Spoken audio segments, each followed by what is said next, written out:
সালামু আলাইকুম। কয়েকদিন আগে আমরা এইচএসসির এক্সামের রেজাল্টটা পেলাম এবং আমরা অনেকে এই মুহূর্তে অ্যাডমিশন টেস্টের জন্য আমরা প্রিপারেশন নেওয়া শুরু করে দিয়েছি এবং ঠিক এই পথে হাঁটার সময় আমাদের মাল্টিপল কনফিউশনস আসলে আমাদের প্রিপারেশনটাকে একটু উইক বানিয়ে ফেলে। যেমন আমি কোথায় কোথায় অ্যাডমিশন টেস্ট দেব, আমি কতগুলো জায়গায় অ্যাডমিশন টেস্ট দেব, কিংবা আজকে ঢাকার কোনো একটা ইউনিভার্সিটির কোনো একটা সাবজেক্টে পড়া ভালো নাকি আমি ঢাকার বাইরের অন্য কোনো একটা ইউনিভার্সিটির কোনো একটা সাবজেক্টকে আমি বেশি প্রায়োরিটি দেব। এই ধরনের কনফিউশনগুলো অনেক ক্ষেত্রে আসলে আমাদের মেইন প্রিপারেশন থেকে আসলে আমাদের একটু ডিফোকাসড করে দেয়।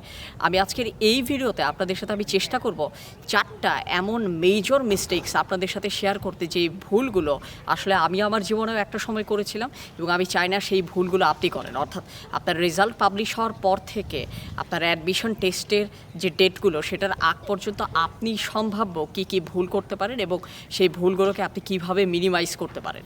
প্রথম যে রিকোয়েস্ট থাকবে, আমরা অনেকেই আমাদের স্কুল এবং কলেজে আমরা যখন ঢাকার বাইরে পড়ি, প্রথমবারের মতো আমরা যখন ঢাকায় অ্যাডমিশন টেস্ট পারপাসে চলে আসি, প্রথম আমরা যেই ভুলটা করি, প্রথমবারের মতো ফ্যামিলি থেকে আমরা বাইরে চলে এসেছি, লাইফে একটু আমরা স্বাধীনতা পাওয়া শুরু করি এবং সেই মোমেন্টে যেহেতু ওই সময় আমার জন্য পড়াশোনাটা মেইন ফোকাস, তখন আমরা দেখা যায় ঢাকার বিভিন্ন এলাকা আমাকে ঘুরতে হবে, একটু নতুন শহরটা চিনতে হবে, একটু লাইফের প্রথম স্বাধীনতাটাকে আমার একটু এনজয় করতে হবে। এই ধরনের আনন্দ প্রাপ্তির প্রবণতাগুলো আসলে অনেক ক্ষেত্রেই আমাদের মেইন পড়াশোনা থেকে আমাদেরকে একটু হলেও ডিফোকাসড করতে পারে। আর ঠিক এই কারণেই আমি এই এক্সাম্পলটা কেন দিলাম, কারণ আমার নিজের স্কুল ছিল বরিশাল, আমার কলেজ ছিল টাঙ্গাইলে। আমিও জীবনে প্রথম আসলে ঢাকায় এসে থাকার সুযোগ পাই যখন কিনা আমি আমার অ্যাডমিশন টেস্টের জন্য আমি একটা কোচিং সেন্টারে ভর্তি হলাম, একটা মেসে থাকা শুরু করলাম।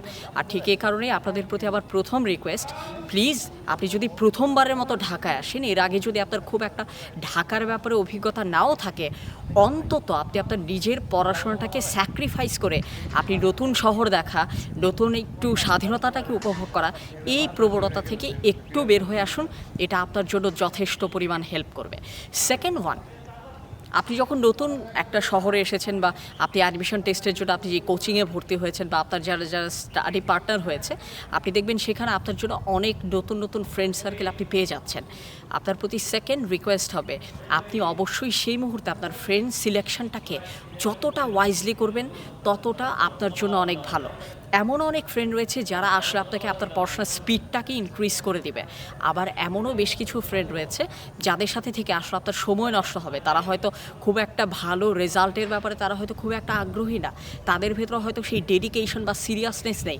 আর ঠিক এ কারণেই প্লিজ অ্যাডমিশন টেস্টের এই সময়টা চোখের পলকে শেষ হয়ে যায়। আপনি ম্যাক্সিমাম 6 মাসের মতো সময় পাবেন, আর রেজাল্ট পাবলিশ হওয়ার পরবর্তীতে আপনি দেখবেন আপনি ম্যাক্সিমাম 3 মাসের মতো সময় পাচ্ছেন আপনার ডিজায়ার্ড ইউনিভার্সিটিগুলোতে পরীক্ষা দেওয়ার জন্য। আর ঠিক সে কারণেই সেরকম একটা মোমেন্টে আপনি যদি দেখেন আপনার বেশ কিছু ফ্রেন্ড আপনার পড়াশোনার সময় নষ্ট হওয়ার বা মনোযোগ নষ্ট হওয়ার মতো কারণ হয়ে দাঁড়াচ্ছে, প্লিজ সেই মুহূর্তে একটু আপনার জন্য সংযত এবং সতর্ক হয়ে পথ চলাটা জরুরি। থার্ড ওয়ান, এই মিস্টেকটাও আমরা অনেকেই করি, সেটা হচ্ছে আপনার রেজাল্ট পাবলিশ হওয়ার পরপরই আপনি কিন্তু জেনে যাচ্ছেন আপনি যে রেজাল্টটা করেছেন সেটা দ্বারা আপনার পক্ষে আসলে কোন কোন অপশনে আপনার পক্ষে ট্রাই করা সম্ভব, আপনার পক্ষে অ্যাটেম্প্ট নেওয়া সম্ভব। আমরা অনেকেই যেটা করি, আমরা আমাদের রেজাল্ট পাবলিশ হওয়ার পরও অনেকেই আমরা কোথায় কোথায় আমার অপশন রয়েছে, কোন কোন ইউনিভার্সিটির কোন কোন ইউনিট এবং কোন কোন সাবজেক্টে আসলে আমি যেতে পারি, সেই সাবজেক্টগুলোর প্রসপেক্ট আসলে কেমন, সেটার জন্য রিকোয়ারমেন্ট আসলে কী কী, স্টাডি লোডটা আসলে কেমন, এগুলো নিয়ে আমাদের খুব একটা আপনার ধারণা নেওয়ার মতো আমাদের খুব একটা সময় কিংবা আগ্রহ থাকে না। এটাও অনেক বেশি প্রয়োজন। ফর এক্সাম্পল, আপনি ধরে নিন যে আপনার খুব ইচ্ছা আপনি আইবিএতে পড়বেন, কিন্তু আইবিএর অ্যাকাউন্টিং বা ফাইন্যান্সের মতো সাবজেক্টগুলো আপনার খুব একটা আপনার পছন্দ না। সেক্ষেত্রে কিন্তু আপনার জন্য ফুল ওই প্রসেসটার মধ্য দিয়ে যাওয়াটা যথেষ্ট পরিমাণ টাফ হবে। আবার অনেকে রয়েছে যারা কিনা মেডিকেলে পড়তে চায়, তাহলে আপনাকে বুঝতে হবে মেডিকেলের সেই জায়গার যে পড়াশোনার লোড, আপনাদেরকে যে বিভিন্ন আইটেমে এক্সাম দিতে হবে এবং আপনাদের যে একটা হেকটিক জার্নি, এর পরবর্তীতে আপনার ইন্টার্নশিপ, তারও পরবর্তীতে এফসিপিএস কিংবা আপনার যে স্পেশালাইজেশনের জার্নি, এটা কিন্তু অনেক লং একটা জার্নি। সো আপনি যে কোনো একটা লাইনে আপনি যখন অ্যাডমিশন টেস্টের জন্য প্রিপারেশন নিচ্ছেন, প্লিজ সেই পার্টিকুলার সাবজেক্টের প্রসপেক্ট রিকোয়ারমেন্ট এবং আপনি যখন সেই পথ দিয়ে আস্তে আস্তে হাঁটবেন সেই মুহূর্তে আসলে আপনার সম্ভাব্য কোন কোন ঘটনার সম্মুখীন আপনাকে হতে হবে একটু কাইন্ডলি জানার চেষ্টা করুন। এটা আপনাকে যথেষ্ট পরিমাণ হেল্প করবে।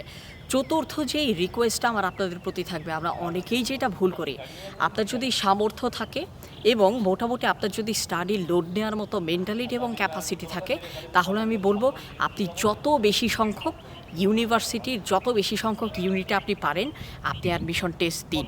আপনি যদি চান্স নাও পান এরপরও আপনি দিন, তবে আপনাকে এই জিনিসটা বুঝতে হবে যে আপনি সারাদিন শুধু অ্যাডমিশন টেস্টই দিয়ে যাচ্ছেন বাট আপনি পড়ছেন না, তাহলে হবে না।